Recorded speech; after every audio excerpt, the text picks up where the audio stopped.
Airport से निकलकर कर्पूरी ठाकुर, भगवान बिरसा मुंडा, कैलाशपति मिश्र समेत महापुरुषों की प्रतिमा पर माल्यार्पण करेंगे। उसके बाद प्रदेश कार्यालय में कोर कमेटी के सदस्यों के साथ बैठक करेंगे। तो रांची से खबर, जहां बीजेपी के राष्ट्रीय अध्यक्ष का रांची दौरा है। ये महत्वपूर्ण दौरा, जहां वो भगवान बिरसा मुंडा, कैलाशपति मिश्र समेत महापुरुषों की प्रतिमा पर माल्यार्पण करेंगे और उसके बाद कोर कमेटी के सदस्यों के साथ बैठक भी प्रदेश कार्यालय में होनी है। के राष्ट्रीय अध्यक्ष बनने के बाद नितिन नवीन का रांची पहला दौरा हो रहा है। 2 दिवसीय दौरे पर वह आ रहे हैं और आज एयरपोर्ट पर 11 बजे उतरेंगे और वहां से सीधे हिरू चौक पर कर्पूरी ठाकुर के प्रतिमा पर माल्यार्पण करने के बाद भगवान बिरसा मुंडा के प्रतिमा पर माल्यार्पण करेंगे। उसके बाद कैलाशपति मिश्र के प्रतिमा पर माल्यार्पण करने के बाद सीधे वह बीजेपी प्रदेश कार्यालय जाएंगे, जहां पर वह कार्यकर्ताओं से रूबरू होंगे। बीजेपी की कोर कमेटी बैठक के बाद यानी सेकेंड हाफ में वह कार्निवाल में बुद्धिजीवियों से मिलेंगे और कल का जो उनका कार्यक्रम है यानी 2 दिनों का कार्यक्रम पूरी तरह से तैयार है। और झारखंड जो बीजेपी का कहीं कार्यकर्ताओं में इसको लेकर उत्साह है और पूरा शहर रांची को देखें आप किस तरह से भगवा झंडा यानी बीजेपी का जो झंडा है वो पाट दिया गया है। पूरे शहर में बैनर पोस्टर लगाया गया है अपने राष्ट्रीय अध्यक्ष के स्वागत में। अब देखना यह है कि जिस प्रकार से उनका 2 दिन का कार्यक्रम तय हुआ है, कार्यकर्ताओं में उत्साह है। रांची से निरंजन सिंह। रांची से बड़ी खबर, जहां राज्यसभा चुनाव में अपने प्रत्याशी के पक्ष में एकजुट कांग्रेस रहेगी। कांग्रेस ने एकजुटता दिखाई है, प्रत्याशी की जीत का दावा किया है। विधायक दल की बैठक में यह फैसला हुआ। आज सीएम हेमंत से कांग्रेस के नेता मिलेंगे, सीएम को मनाने की कोशिश की जाएगी। तो देखिए, कह सकते हैं कि एक तकरार जो है कांग्रेस और जेएमएम के बीच देखने को भी मिल रही है। सीएम की नाराजगी भी है, जिस तरीके से कांग्रेस की तरफ से उम्मीदवार दिए गए और बताया जा रहा है कि आज सीएम हेमंत से कांग्रेस नेता मिलेंगे और सीएम को मनाने की कोशिश करेंगे। तो राज्यसभा चुनाव को लेकर गठबंधन पर हमला बोलते हुए बीजेपी नेता गीता कोड़ा ने कहा कि कांग्रेस और जेएमएम स्वार्थ का गठबंधन है। अभी राज्यसभा चुनाव है तो दोनों एकजुट होने की दुहाई दे रहे हैं। वहीं मोदी मैजिक के दम पर राज्यसभा चुनाव जीतने का दावा भी किया। जहाँ इनको अपना स्वार्थ दिखता है, ये अपना स्वार्थ पहले ये लोग रखते हैं और ये कहीं ना कहीं जो अभी दिख रहा है राज्यसभा की सीटों का बंटवारा जो दिख रहा है, ये भी इनकी अपनी निजी स्वार्थ है। निजी स्वार्थ की वजह से इस तरह की चीज़ें कर रहे हैं। ये लोग तो गठबंधन तक निभा ही नहीं रहे और जनता इस चीज़ को देख रही है, जान रही है, समझ रही है और आने वाले दिनों में जनता इसका मुंह तोड़ जवाब देगी। हम लोग जीतेंगे। काला जादू करेंगे? काला जादू हम लोग नहीं करते हैं, हम लोग मोदी मैजिक है। जमशेदपुर के गुड़ाबांधा प्रखंड की बनमाकड़ी पंचायत में स्वर्ण रेखा नदी बालू घाट का आज उद्घाटन किया गया। बालू घाट का उद्घाटन स्थानीय विधायक समीर मोहंती ने किया। उद्घाटन के लिए पहुंचे स्थानीय विधायक का भव्य स्वागत हुआ। ग्रामीणों ने ढोल नगाड़े बजाए।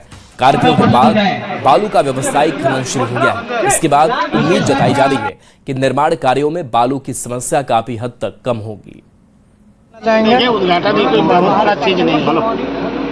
लंबे समय से बालू घाट को लेके मेरा विपक्ष हमेशा हमारे सरकार हम लोग सोच रहे थे कि भाई बालू घाट अगर नहीं हो रहा, लीज नहीं हो रहा तो गांव का लोग ट्रैक्टर में 2 पैसा कमा रहा। हम लोग यही सोच के मेरा पार्टी, मेरा सरकार निर्णय नहीं लिया था। लेकिन जब लगातार सरकार के ऊपर हमला किया तो बालू घाट का लीज हुआ। लीज का होने के बाद गोदावरी कंपनी लिया है। जल संरक्षण के लिए जामताड़ा के कुंडेत प्रखंड क्षेत्र में चेक डैम बनाया गया था। लाखों रुपए की लागत से बना चेक डैम मानसून आने से पहले ही जर्जर हो गया। जल छाजन मिशन के तहत 13 चेक डैमों को बनाने के लिए करीब 65 लाख रुपए खर्च किए गए थे। इन 13 चेक डैमों में 7 डैम दम तोड़ चुके हैं। ग्रामीण इस डैम की गुणवत्ता पर सवाल उठा रहे हैं। ग्रामीण इस डैम में घटिया मटेरियल के उपयोग का आरोप लगा रहे हैं।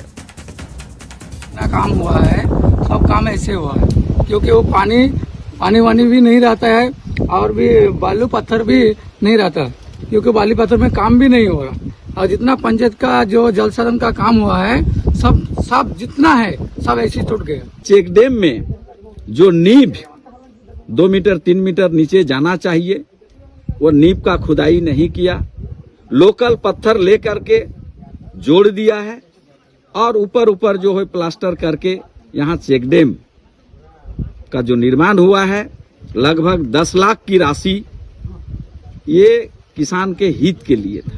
क्वालिटी खूब खराब, ऊपर में गाद दिया, वो बालू और सीमेंट नहीं दे दिया, को बोला तो बालू मारो, एक वर्ष में पानी में उधार दिया सब। यहाँ पर जो ये चेक डैम नया बनाया है खेती के लिए, तो एकदम पानी नया है, कोई फाउंडेशन नहीं है, कच्चा मसला से ये पत्थर को जोड़ दिया है। परेशानी बोले तो ये पिछले साल ही ये बनाया चेक डैम, और अगले साल बोले तो अगले बरसात में ये हालत बोले तो पूरा मिट्टी धस के वो पत्थर निकाल के सामने वाला माठ को भी पूरा नदी बना दिया इसका। ये न्यूज मेरे संज्ञान में आया और कल ही मैंने डीडीसी को स्पेसिफिकली इसमें डायरेक्शन दिया है कि जो भी काम जलछाजन से हुआ है उसका प्रॉपर जांच किया जाए, और उसमें कमेटी बनाई जा रही है। जांच के बाद ही हम लोग उसमें निर्णय ले पाएंगे। अगर वो टूट चुका है या सही से नहीं बना है तो जो भी लोग उसमें दोषी हैं उस पर कार्रवाई होगी।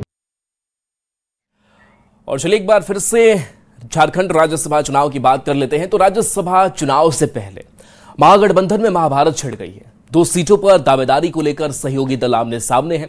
जेएमएम कह रहा है कि दोनों सीटों पर उसका स्वाभाविक अधिकार है, जबकि कांग्रेस ने प्रणव झा को उम्मीदवार घोषित कर सियासी पारा बढ़ा दिया है।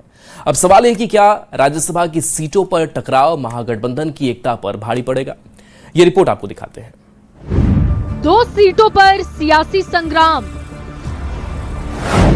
महागठबंधन में क्यों मचा घमासान? गठबंधन धर्म पर क्यों छिड़ी जंग? राज्यसभा की जंग में टूटेगा गठबंधन का संतुलन। झारखंड में फिर शुरू होगी हॉर्स ट्रेडिंग की चर्चा।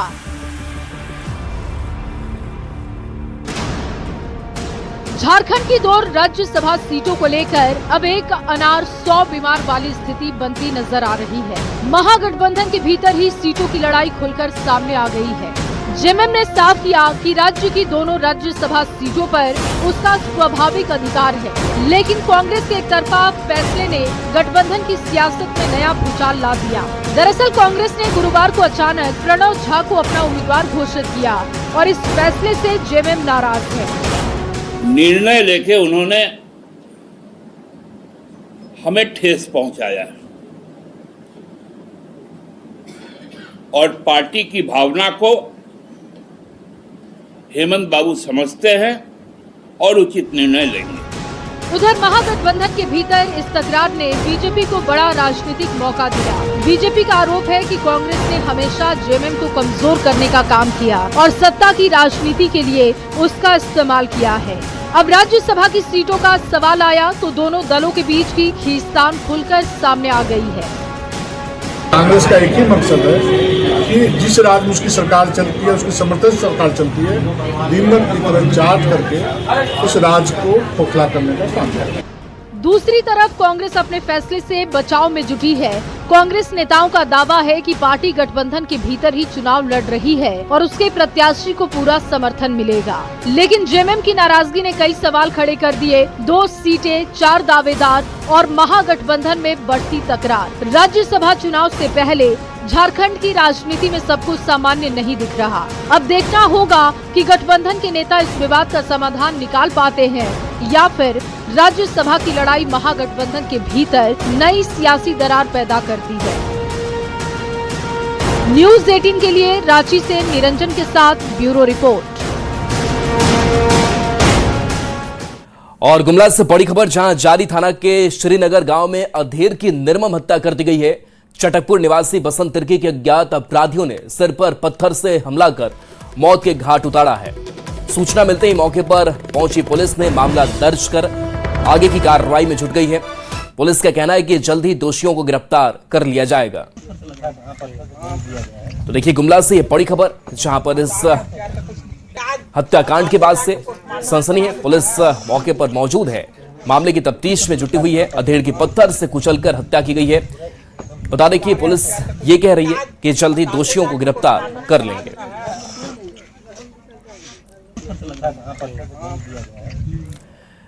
रांची पुलिस ने एक बड़ी आपराधिक वारदात को होने से पहले ही रोक लिया। पुलिस ने गुप्त सूचना के आधार पर कार्रवाई करते हुए 3 अपराधियों को गिरफ्तार किया है। तलाशी के दौरान आरोपियों के पास से एक लोडेड देसी पिस्टल, मैगजीन और बेसबॉल बैट बरामद किया गया है। पुलिस के अनुसार इनमें से 2 आरोपियों का पहले से आपराधिक इतिहास भी रहा है। फिलहाल पुलिस इनके नेटवर्क और आगे की साजिश की जांच कर रही है।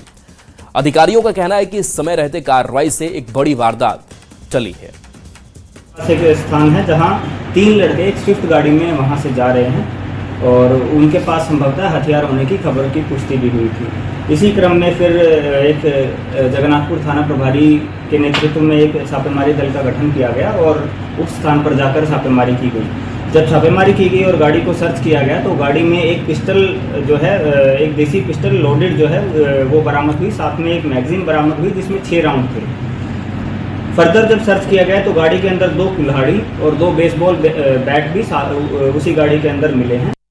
खबर जमशेदपुर से है, जहां ट्रैफिक चेकिंग के दौरान काटे गए चालान को लेकर हाई वोल्टेज ड्रामा देखने को मिला। एक युवक ने ट्रैफिक पुलिस पर जबरन शराब पीकर गाड़ी चलाने का आरोप लगाते हुए 10,000 रुपए का जुर्माना वसूलने और राशि निजी खाते में ट्रांसफर कराने का दावा किया। इससे नाराज युवक पहले चेकिंग स्थल पर, बाद में एसएसपी कार्यालय के बाहर पहुंच गया, जहां उसने अनोखे अंदाज में अपना विरोध दर्ज कराया। एसपी कार्यालय जाकर बीचों बीच गाड़ी लगाकर एसपी कार्यालय के बाहर शराब पीते नजर आया। आपको 10,000 लगेगा, आप विश्वास नहीं कीजिए, कोई भी नहीं, मेरा घर बगल में था, हम चाहते 10 आदमी को बुला सकते थे। और भी बहुत लोग हैं परिचित नेता मंत्री, लेकिन हम किसी को कुछ नहीं, हमको बस यही देखना था सिस्टम। और उसके बाद जो वीडियो बनाए हैं, उसके बाद जो भागा है लोग, हम उसी के बगल में गाड़ी लगाए, हम लोग परमिशन तो मिल गया हमको 24 घंटा का, अब हम आपका सामने ही बैठ के दारू पियेंगे।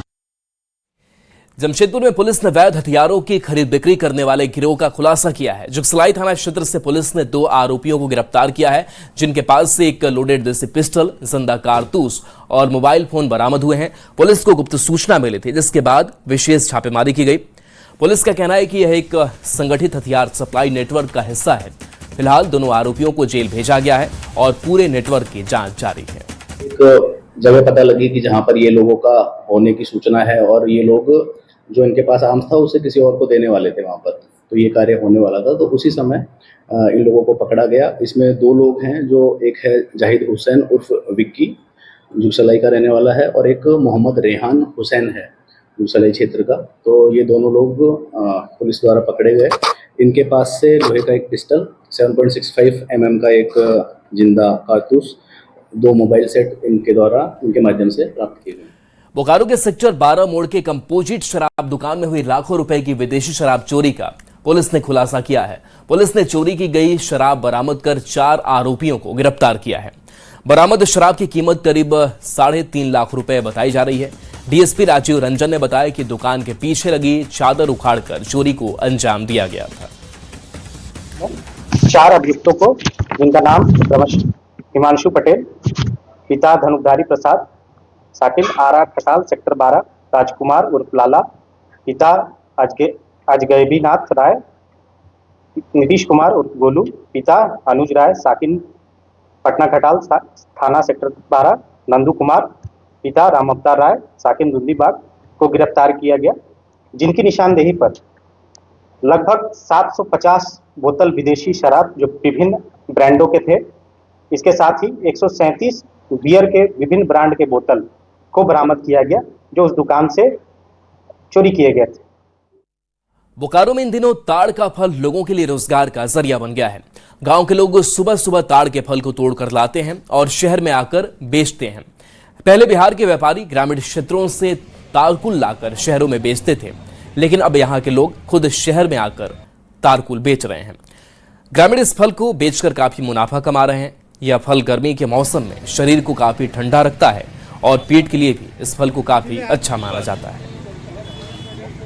तारकुल की बिक्री जोरों पर है। 15 दिन का यह फल होता है और जो चंदनक्यारी प्रखंड के बिजुलिया से जो है ये लोग, जो दास परिवार है, वो बेचने के लिए आते हैं और 15 दिनों में इन लोगों का कहना है कि हम लोग 10 से 12 हजार रुपये कमा लेते हैं। जिसका पेड़ होता है उस मालिक को भी ये पैसे देते हैं और उसके बाद बाजार में लाकर प्रतिदिन ताजा तारकुल को है जो बेचा जाता है। पेट के लिए बहुत अच्छा चीज है, लेकिन ज्यादा खा लीजिएगा तो पेट भी दर्द देने लगेगा। गर्मी के सीजन में मिलता है, ठंडा में नहीं मिलेगा। होते हम लोग अपने खुद 2-3 को पेड़ चढ़ना पड़ता है, उतारते हैं उसके बाद लेके आते हैं। सीजन का फल है, तोड़ के ला के बेचते हैं। पहले बिहार वाला आदमी बेच रहा था, उसके बाद हम लोग झारखंड वाला आदमी भी बेच रहे हैं। देखते हैं झारखंड में जिस तरह से जंगल झाड़ है, जिस तरह से ताल के पेड़ है, अगर सही में इसका संरक्षण किया जाए तो कम से कम गर्मी के सीजन में कई परिवार इससे लाभ ले सकते हैं और अपना परिवार भी चला सकते हैं। मृत्युंजय कुमार, न्यूज 18, बोकारो। जातीय जनगणना में ओबीसी के लिए अलग कॉलम नहीं होने के विरोध में ओबीसी मोर्चा ने रांची में राज्य पिछड़ा वर्ग आयोग का घेराव किया। मोर्चा का आरोप है कि जनगणना प्रपत्र में एससी और एसटी के लिए अलग कॉलम है, लेकिन ओबीसी को अन्य श्रेणी में रखा गया है। इससे ओबीसी समाज के अधिकारों का हनन बताते हुए मोर्चा ने सरकार पर वादाखिलाफी का आरोप लगाया। पिछड़ा वर्ग आयोग अध्यक्ष के नाम से रांची सहित पूरे झारखंड के विभिन्न मंच मोर्चा जो पिछड़े वर्ग के नेता लोग चलाते हैं, उनके लिए संघर्ष करते हैं, उन लोगों के द्वारा एक 10 सूत्री मांगपत्र सौंपा गया है और निश्चित तौर पर उन लोगों का मांग पत्र बड़ा ही संतोषप्रद और वाजिब मांग। जाति जनगणना का कार्य हो रहा है, लेकिन ओबीसी समुदाय के साथ इस गणना में छल किया जा रहा है। अभी जो गणना हो रही है उसमें एससी एसटी का कॉलम है, ओबीसी का अलग कॉलम नहीं है, अन्य कर दिया गया है। तो अन्य मतलब शून्य होता है, अन्य का कोई वैल्यू नहीं है। हम लोग काफ़ी भयभीत हैं कि ये डाटा 10 साल तक चलेगा और 10 सालों तक हमें हमारा अपना अधिकार छीनता हुआ दिख रहा है। धनबाद के गोपालपुर पंचायत में पेयजल संकट को लेकर ग्रामीणों का गुस्सा सड़क पर फूट पड़ा। मुखिया शिखा नाग के नेतृत्व में बड़ी संख्या में लोगों ने ईसीएल कॉलोनी का मुख्य गेट बंद कर सड़क जाम कर प्रदर्शन किया। प्रदर्शन में महिलाएं और बच्चे भी शामिल हुए। ग्रामीणों का आरोप है कि कई इलाके में लंबे समय से पीने के पानी की समस्या बनी हुई है और सड़कों की हालत भी खराब है। ग्रामीणों ने ईसीएल प्रबंधन पर लापरवाही का आरोप लगाते हुए जल्द समाधान की मांग की है। लोगों का कहना है कि शिकायतों के बावजूद कोई कार्रवाई नहीं हो रही है।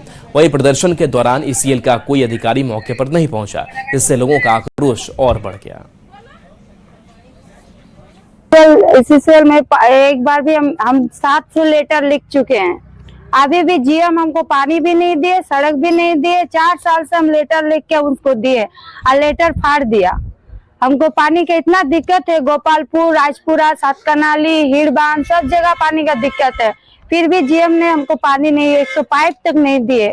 गोपालपुर पंचायत में है और मुगमा एरिया जीएम साहब को हमने एक बार नहीं 7 बार चिट्ठी दी है, जिसमें हर बार रोड और पानी का जिक्र किए। बाका डंगाल में काफी खराब स्थिति में है और हम लोग का दो टोला काफी खराब, और हम जितना सकते हैं पानी का टैंकर से पानी देते रहते हैं, हरदम देते रहते हैं। लेकिन बताइए जीएम साहब को लिख के थक गया है, लेकिन आज तक हम लोग का एक पाइप तक नहीं दिया और दूसरे पंचायत में पानी गया। बताइए हम लोग का पंचायत में रह के दूसरा पंचायत को पानी दे रहा है और हम लोग यहाँ पर प्यासा मर रहे हैं। हम लोग के गोपालपुर पंचायत में हम लोग को पानी नहीं मिल रहा है, इसलिए हम लोग रास्ता भी नहीं है, पानी भी नहीं मिल रहा है, कुछ भी नहीं मिल रहा है। इतना दिन से हम लोग ये धरना लगाने कुछ भी नहीं मिल रहा है, पानी ना सड़क, इतना कितना बरसात आंदोलन किए, कुछ भी नहीं मिल रहा। हम लोग को देंगे लेकिन कुछ भी नहीं दे रहे। किससे मांग कर रहे हैं पानी का? जीएम से मांग कर रहे। जीएम बोल रहे कि पानी दो, लेकिन हम लोग को पानी नहीं मिल रहा गोपालपुर पंचायत में। रामगढ़ छावनी परिषद के वार्ड संख्या 6 में बारिश के साथ ही जल जमाव की समस्या गंभीर रूप ले चुकी है। रोड नंबर 2 पर हल्की बारिश के बाद इस सड़क पर घुटनों तक पानी भर जाता है, जिससे लोगों का आवागमन मुश्किल हो जाता है। स्थानीय लोगों का कहना है कि सड़क के दोनों ओर नाली का निर्माण नहीं होने के कारण पानी की निकासी नहीं हो पाती और गंदा पानी सड़क पर जमा रहता है। इससे न केवल राहगीरों को परेशानी होती है, बल्कि मच्छरों के पनपते और बीमारियों के फैलने का खतरा भी बढ़ जाता है। रामगढ़ में मानसून की बरसात शुरू भी नहीं हुई है कि इस तरह के हालात है। ये Ramgarh cantonment board 6 number ward का ये हालत है। ये छावनी टीचर्स कॉलोनी है, देख सकते हैं किस तरह से जल जमाव के कारण जो है यहाँ लोगों को परेशानी हो रही है। इसी पानी भरे रास्ते से लोगों को आवाजाही करने को मजबूर होना पड़ता है और पूरे साल भर इसी तरह की स्थिति रहती है। यहाँ के कुछ लोग हैं जिनसे हम बात करेंगे। ये टीचर्स कॉलोनी वार्ड नंबर 6 है। हाँ, वार्ड नंबर 6 है। पानी भरा हुआ, बारिश का मौसम नहीं आया है, बारिश अभी आया नहीं है और यहाँ नाला एकदम गहरा नाला है, वो बच्चा उसमें फंस करके अपना घायल हो चुका है और उसी के चलते हम लोग को इतना दिक्कत हो रहा है। अच्छा, ये हमेशा ऐसे ही रहता है? हर हमेशा ऐसा ही रहता है यहाँ तो पे। परेशानी है? परेशानी, बहुत परेशानी है यहाँ पे तो। और हर वक्त हम लोग यही। मेरा निशा सिंह नाम है। पानी घर में भी घुस जाता है? हाँ, घर में भी घुसता है, मच्छर बढ़ जाता है और तो दिक्कत है? बहुत दिक्कत है। नाले का पानी भी घर का पानी ड्रेन नहीं है दोनों? नहीं, ये ड्रेन नहीं है यहाँ बना हुआ। ड्रेन है ही नहीं? नहीं, ना ड्रेन है ना रोड है। हाँ। पानी में ही हम लोग आते हैं जाते हैं। हाँ। देख सकते एक बच्चा है, बेटा ये पानी में ऐसे ही आते पार होते हैं? हाँ, परेशानी है। हाँ। रास्ता का पता चलता है पानी भर जाने के बाद? नहीं। क्या नाम है आपका? तेजस। तो देख सकते हैं कि किस तरह से सड़क पर पानी भरा हुआ है और बारिश होने के बाद स्थिति और भी जो है भयावह हो जाती है और रास्ते का पता नहीं चलता। देख सकते हैं घुटनों भर पानी अभी भरा हुआ है। अब बेमौसम जब बारिश शुरू हुई है तो हालात काफ़ी गंभीर हो गए हैं। यहाँ पर इसके कारण मच्छर भी पनप रहा है और लोगों को आने जाने में परेशानी भी हो रही है। जावेद खान, न्यूज़ 18, रामगढ़। रामगढ़ के आम अब विदेशों में भी अपनी मिठास फैलाएंगे। रामगढ़ डीसी ऋतुराज ने बेहतर पैकेजिंग के साथ करीब 4 टन आम की पहली खेप को दुबई के लिए रवाना किया। यह आम बिरसा हरित ग्राम योजना के तहत दुलमी और गोला प्रखंड में उगाए गए हैं। इस योजना के जरिए बंजर जमीन पर आम की बागवानी की शुरुआत की गई थी। डीसी ने कहा कि इससे किसानों को अंतर्राष्ट्रीय बाजार में अच्छा दाम मिलेगा और ग्रामीण अर्थव्यवस्था मजबूत होगी। 2020 में मनरेगा के तहत आम का बागवानी का ऑफर आया हमें, जिसमें हमने 4 एकड़ में बागवानी लगाया। यहाँ पहले झाड़ी था जिसको हमने साफ करके बागवानी लगाया और 3 साल तक हमने बागवानी से फल नहीं लिया, क्योंकि उस समय पेड़ छोटा होने के कारण पेड़ टूट जाता, इसलिए उससे हमने फल नहीं लिया। उसके बाद हमने फल लेना शुरू किया और इस साल हमने 2.5 टन के लगभग बिरसा हरित ग्रामीण योजना के तहत विदेश में आम भेजा है। छोटे